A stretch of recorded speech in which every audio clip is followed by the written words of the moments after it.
Tá. Oi, pessoal, tudo bem? Ralph Peter com vocês novamente, programa Livros em Revista, que vai ao ar toda quarta-feira, às 19 horas, pela nossa BCC Television, que sempre tem, literalmente, o firme propósito de levar até vocês um bom entretenimento com um elevado teor de cultura.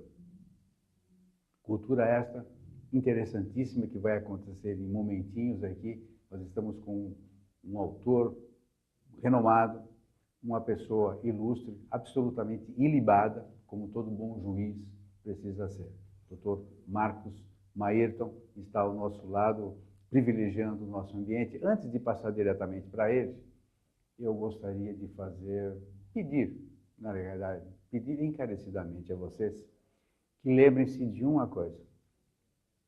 Em outubro teremos eleições em todos os âmbitos, presidente, para lá, aquela turma toda. Vale lembrar que quem comanda nosso país não é o presidente.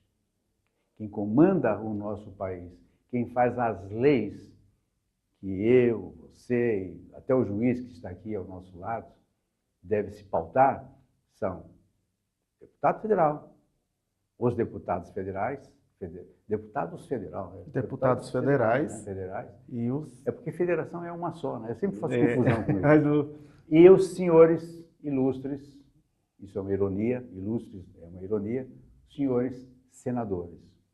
O presidente da República é quase que, no nosso sistema, uma figura decorativa. Não menos importante, mas o prioritário é o senador e o deputado federal. Portanto, avalie bem o caráter deste cara que você vai levar para o Senado e para a Câmara Federal. Este cara é que pode reduzir o nosso país a pó ou a ouro. Vocês é que vão decidir. Lembre-se disso, por gentileza, porque é muito importante. Nós estamos vivendo uma situação muito degradante e que só nós, com o nosso voto, podemos resolver. Ok? Mestre, desculpe este falatório todo aqui, te peço permissão para falar isso tudo, porque eu acho que as pessoas se esquecem disso. Mas não tem nada que pedir desculpa, eu estava aqui até emocionado com as suas palavras. Para de chorar, porque... para de chorar. Porque é importante que cada brasileiro tenha essa noção, essa responsabilidade. Sim, o nosso espequinalta, ele é naturalmente uma pessoa letrada por excelência. Naturalmente, ele sabe disso que eu acabei de falar. Mas isso vale para ele falar para os seus amigos, para os seus arredores, para as pessoas que trabalham para ele, porque as pessoas não sacam isso. Então, tanto que, veja só a sacada, a eleição é presidencial. Sim. O resto nem se fala, porque não interessa. É verdade. Nós temos esse hábito, ou esse mau hábito, de focar a nossa atenção no presidente da República, não é? E não levamos em consideração que o Congresso Nacional tem um papel importantíssimo. A maneira como você destacou aí é perfeita. Infelizmente tem essa importância. Ou melhor, felizmente no sistema, mas infelizmente como ela é mal versada. Vamos lá, vamos falar do seu livro e de você. Falar de livro. Marcos Mayrton aqui ao nosso lado, poeta, cordelista, compositor, juiz federal dos bons, eu posso garantir para vocês. Toda atividade tem o bom e o mal. Felizmente você é o bom. Tem suas obras diversas vezes, isso aqui é muito importante, indicada para o Programa Nacional do Livro Didático, editor do blog Mundo Cordel e membro fundador da Academia Quixadense de Letras e da Academia Brasileira de Cultura Jurídica, ABC Jurs, e ilustre cidadão cearense. Porreta mesmo. Isso!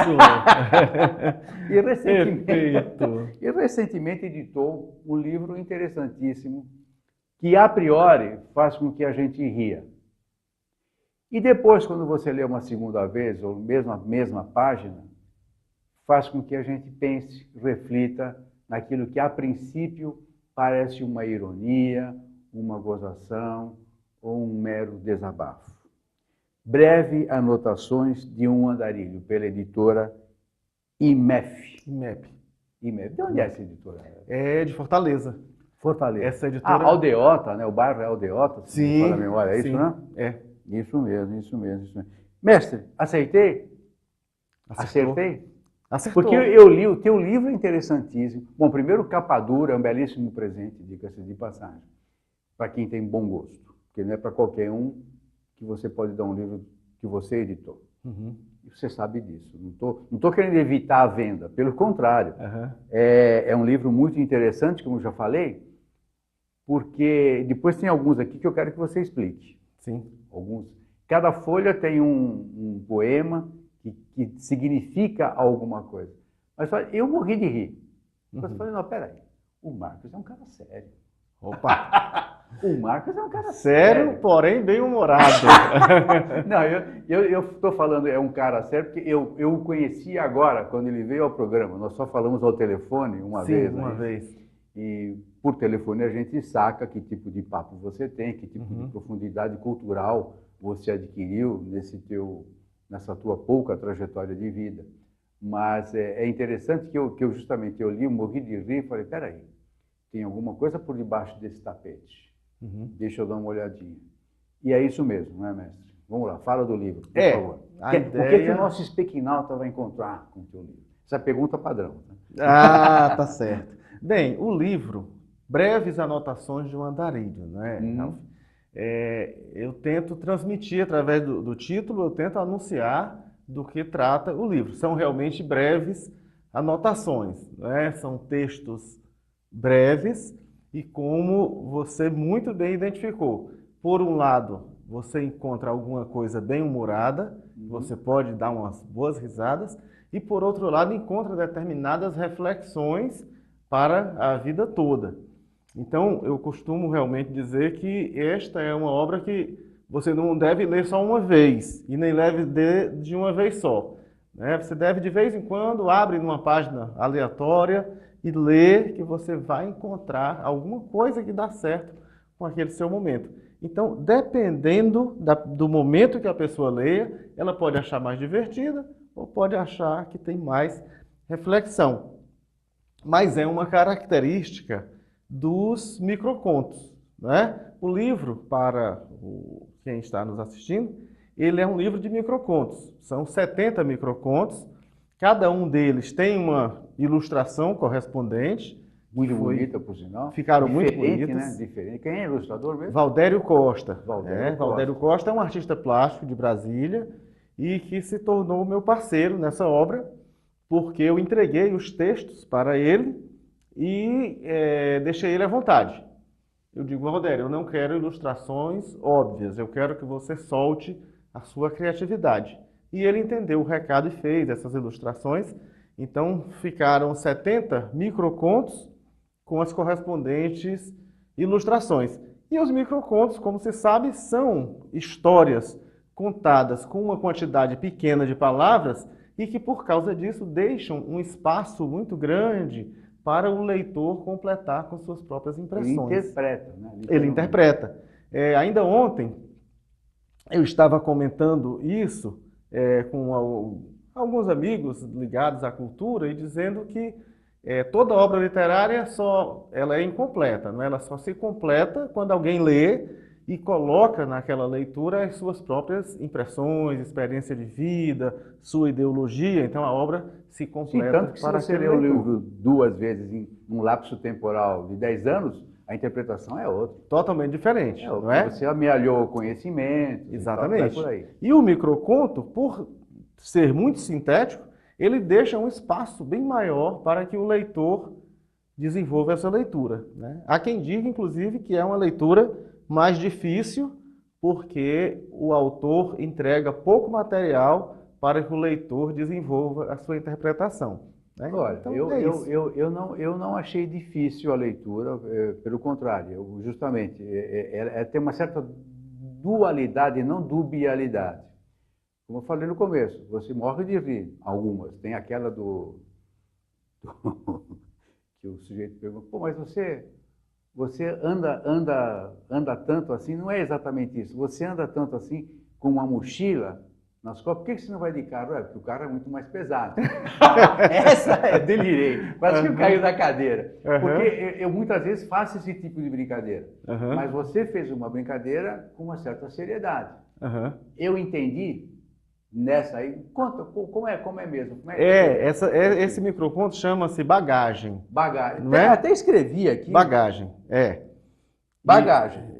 O 46. O 46, Bagagem. bagagem. Ajudar, hein? Bagagem eu não sei todos de cor, mas alguém chega para o andarilho e pergunta para ele, fala assim, olha, eu sei que você tem família, você tem casa, né, você tem dinheiro no banco e viaja por aí a pé com essa mochila. Não seria mais confortável fazer isso de carro? E o andarilho responde, olha, essa mochila já me pesa o suficiente. O carro pesaria muito mais, não é? Eu morri de rir, mas depois, como eu te falei, aí eu li de novo. Nesse caso, eu li 3 vezes. Porque eu pensei, aqui tem alguma sacada embutida que seria, estou tentando ser talvez muito existencialista, sei lá, a possibilidade de você se livrar dos pesos pesados e andar com as coisas mais leves para tornar a vida mais fácil? Exatamente. Mais feliz? É isso mesmo? É isso mesmo. Porque, veja bem, ter um carro já acarreta peso, porque você já tem que pagar imposto, você tem que fazer seguro. É uma família.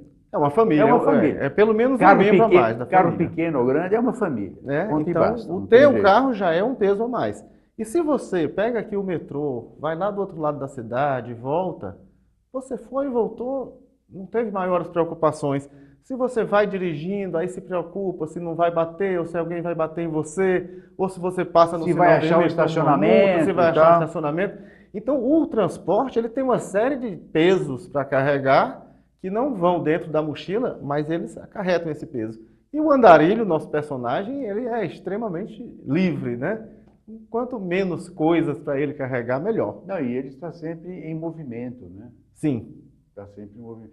Porque como eu te falei, na terceira vez eu ainda não tinha sacado. Falei, porque tem outros aqui, depois se der tempo a gente menciona, para você fazer a gentileza de explicar. Mas eu falei, não, tem que ter uma sacada extra aqui. Depois eu falei, não, peraí, é o lance do peso social, o peso do tempo e tal. Isso. Como que você fez esse lance? Qual foi a sacada? Como que você teve esse insight de escrever um livro sobre um andarilho? Como que veio isso na cabeça? Que loucura aconteceu de uma forma muito interessante. Você sabe, que eu já tinha publicado outros livros. Mas são didáticos, paradidáticos, Sim, todos exitosos. Todos exitosos, né? Já tive livro realmente selecionado para o PNLD, para o PNBE. E eu escrevo basicamente contos, escrevo crônicas e, fugindo um pouco do tradicional, escrevo literatura de cordel, né? E tenho, que é uma ciência fantástica, diga-se de passagem. Porque a literatura de cordel, não é para qualquer um, não. A gente tem que trabalhar sempre dentro de uma métrica e dentro de uma rima, né? Que para fazer a narração, observando aquela métrica, aquela rima, precisa ter uma certa habilidade, né? E eu tenho essa habilidade naturalmente. Nunca ninguém me ensinou a escrever cordel, mas isso surgiu naturalmente.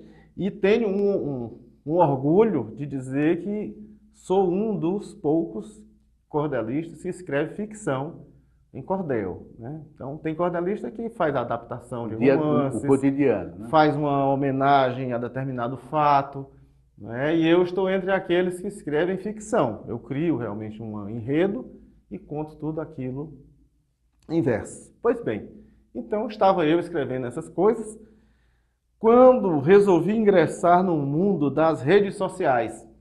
E escolhi para a rede social a que tinha menos espaço, o Twitter.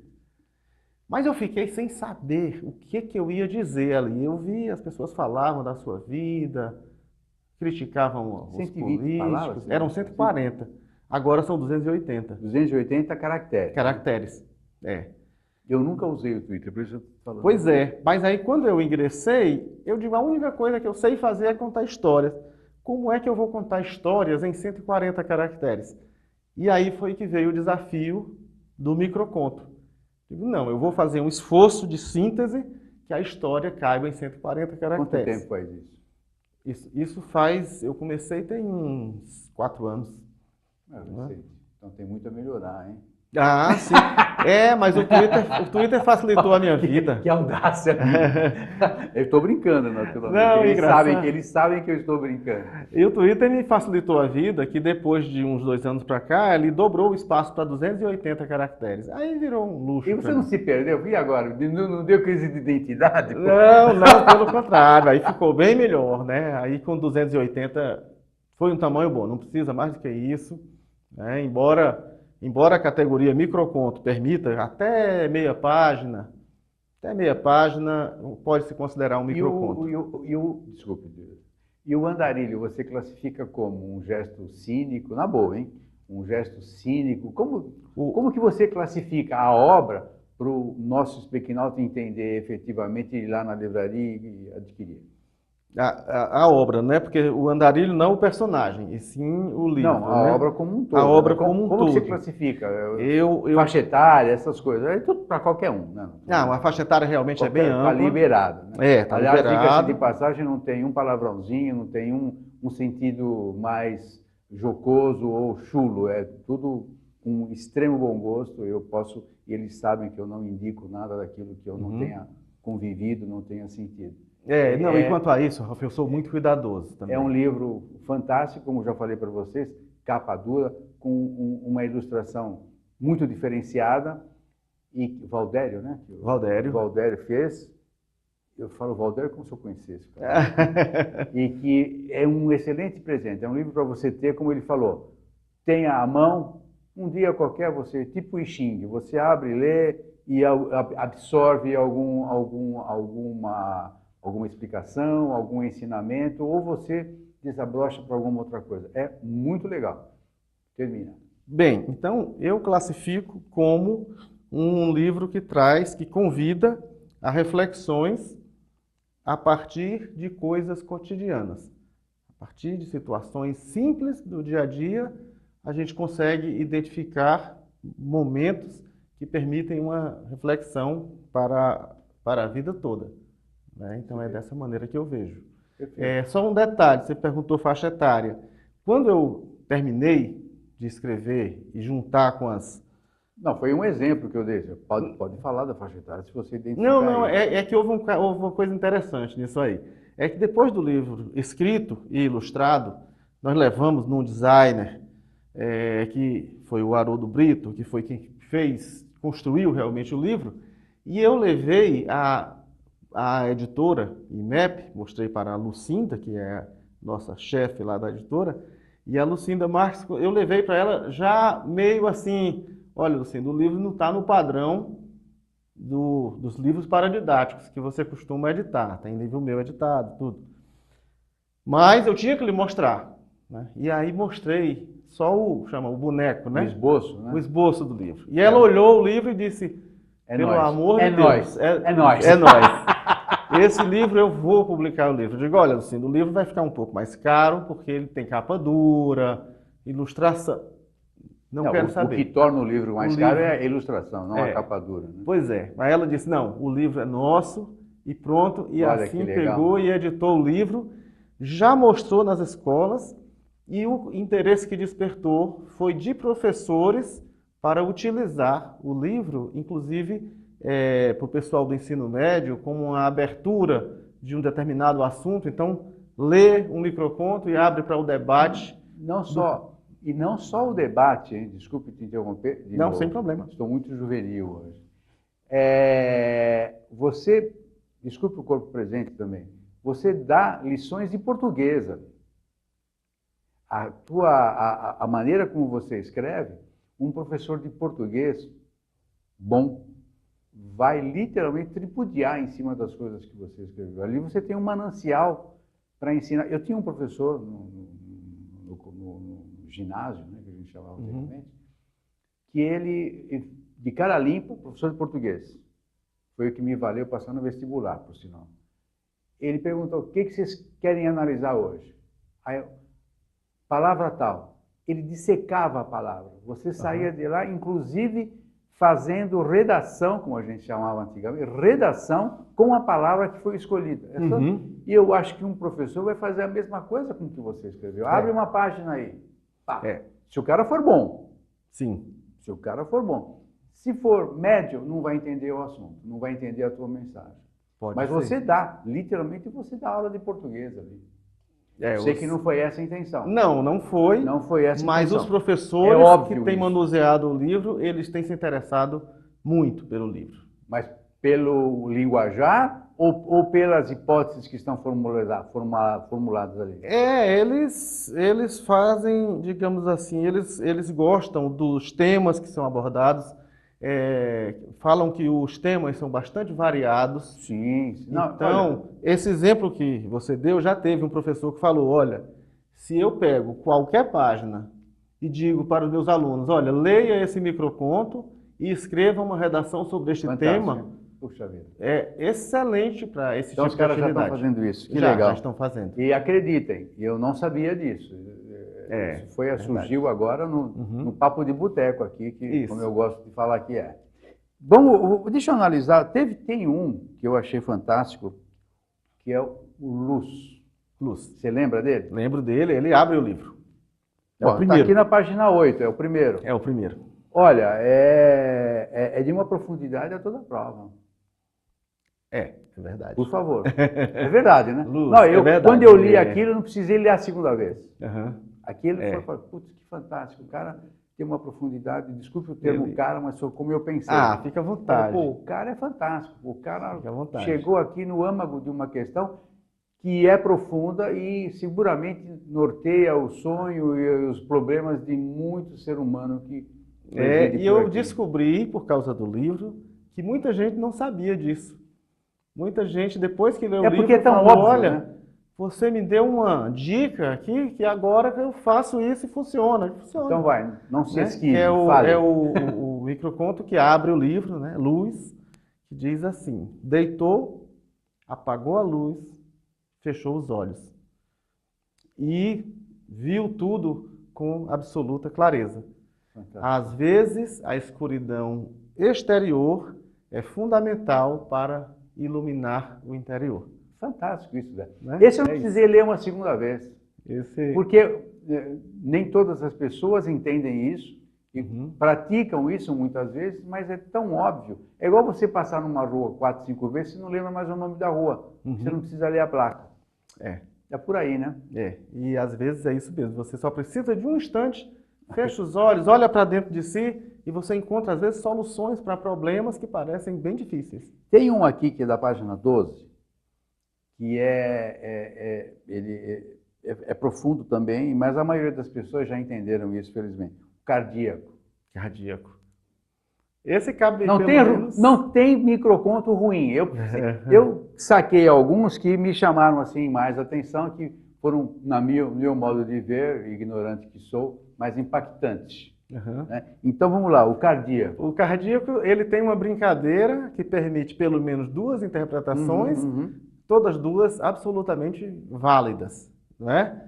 Ele diz o seguinte, também não sei todos assim decorados, mas esse eu acho que eu sei, né? Que diz assim, de tanto que se recusou a ouvir o seu coração, este um dia cansou e calou-se para sempre. Até porque você ouve, quando você não ouve o seu coração, você não ouve do outrem. Né? Por aí, né? Você não está conseguindo ouvir nem o seu. Você se alija da contenda e dane-se. Pois é. E tantas vezes a gente tem uma decisão importante para tomar e alguém, às vezes a mãe da gente aconselha, ouça o seu coração, né? E o coração diz, faça isso. Aí você racionaliza e diz, não, eu vou fazer isso porque é mais racional. E muitas vezes se dá mal. Né? Nem todos têm esse poder intuitivo que a maioria das mulheres tem. As mulheres parece que têm isso mais desenvolvido. Se eu tivesse ouvido 10% dos conselhos da minha ex-esposa, não teria 90% dos problemas. Exato. Com toda certeza. Agora o duplo sentido é o calou-se para sempre, né? Perfeito. Fica aberto para o leitor. Ou o coração nunca mais disse nada, ou o cara morreu, simplesmente. Né? Mas quando o coração não diz nada, porque o cara morreu. Porque o coração vive dizendo para nós o tempo todo, né? É verdade. A gente é que não ouve. Tem um outro também aqui. Bom, como eu falei para vocês, são todos ótimos. Né?